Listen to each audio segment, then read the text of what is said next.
नमस्कार मित्रांनो, इन्व्हेस्टमेंट माहिती यूट्यूब चॅनलवर तुमच्या सगळ्यांचे स्वागत आहे.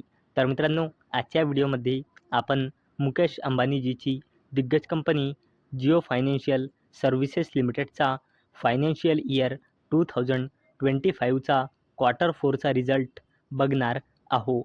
परंतु मित्रांनो, त्याआधी आपण जिओ फायनान्शियल सर्व्हिसेस लिमिटेडबद्दल थोडी बेसिक इन्फॉर्मेशन जाणून घेऊया.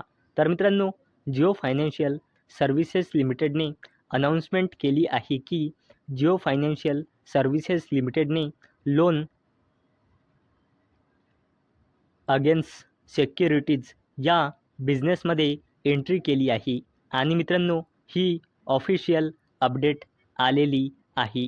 आणि मित्रांनो, जिओ फायनान्शियल सर्व्हिसेस लिमिटेड पुढे जाऊन इन्शुरन्स सेक्टरमध्ये सुद्धा एंट्री करणार आहे. परंतु मित्रांनो, जिओ फायनान्शियल सर्व्हिसेस लिमिटेडकडून इन्शुरन्सला घेऊन काहीही ऑफिशियल अपडेट आतापर्यंत आलेली नाही. तर चला, आजचा हा आपला व्हिडिओ सुरू करूया.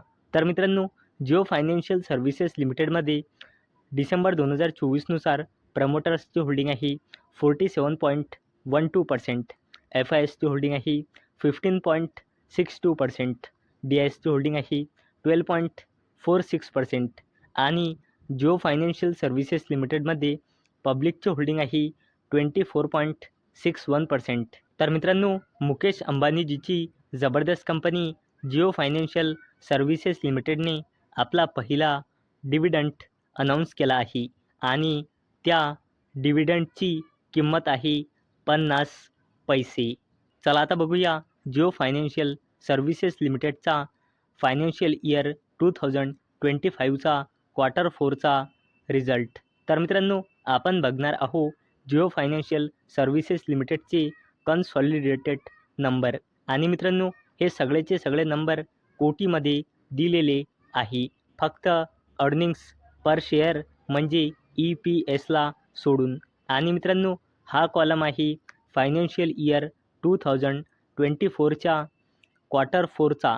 आणि मित्रांनो, हा क्वार्टर आहे फायनान्शियल इयर 2025च्या क्वार्टर 3चा कॉलम. आणि मित्रांनो, हा कॉलम आहे फायनान्शियल इयर 2025चा क्वार्टर 4चा लेटेस्ट कॉलम. म्हणजे मित्रांनो, हा आहे इयर ऑन इयर बेसिसवर कंपॅरिझन आणि हा आहे क्वार्टर ऑन क्वार्टर बेसिसवर कंपॅरिझन. तर मित्रांनो, जिओ फायनान्शियल सर्व्हिसेस लिमिटेडचा total revenue from operation year on year बेसिसवर 418.10 कोटी रुपयांनी वाढून या क्वार्टर 4मध्ये आला आहे 493.24 कोटी रुपये. आणि जिओ फायनान्शियल सर्व्हिसेस लिमिटेडचा total revenue from operation quarter on quarter बेसिसवर 438.35 कोटी रुपयांनी वाढून या क्वार्टर 4मध्ये आला आहे 493.24 कोटी रुपये. आणि जिओ फायनान्शियल सर्व्हिसेस लिमिटेडचा total income year on year बेसिसवर 418.18 कोटी रुपयांनी वाढून या क्वार्टर 4मध्ये आला आहे 518.36 कोटी रुपये. आणि जिओ फायनान्शियल सर्व्हिसेस लिमिटेडचा total income quarter on quarter बेसिसवर 448.89 कोटी रुपयांनी वाढून या क्वार्टर 4मध्ये आला आहे 518.36 कोटी रुपये.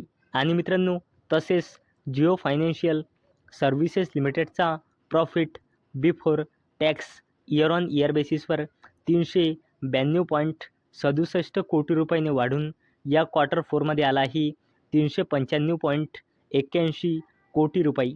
आणि जिओ फायनान्शियल सर्व्हिसेस लिमिटेडचा profit before tax quarter on quarter बेसिसवर 377.22 कोटी रुपयांनी वाढून या क्वार्टर 4मध्ये आला आहे 395.81 कोटी रुपये.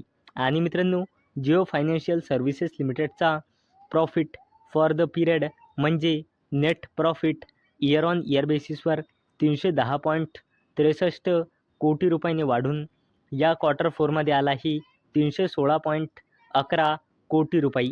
आणि जिओ फायनान्शियल सर्व्हिसेस लिमिटेडचा net profit quarter on quarter बेसिसवर 294.78 कोटी रुपयांनी वाढून या क्वार्टर 4मध्ये आला आहे 316.11 कोटी रुपये.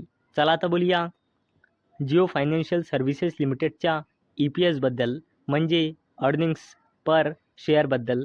आणि मित्रांनो, हा जो EPS असतो हा नाही लाखमध्ये असतो, नाही मिलियनमध्ये असतो, नाही कोटीमध्ये असतो.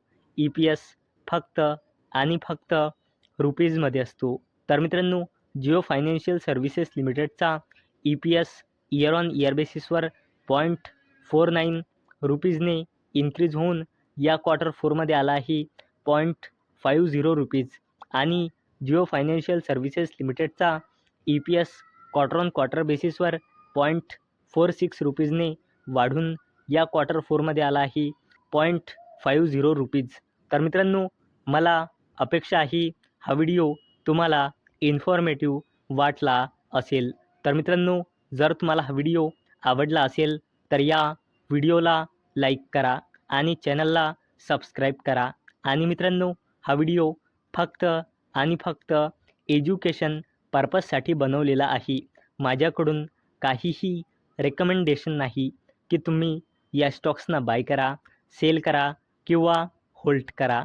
तर चला भेटूया नेक्स्ट व्हिडिओमध्ये. तोपर्यंत टाटा, बाय बाय.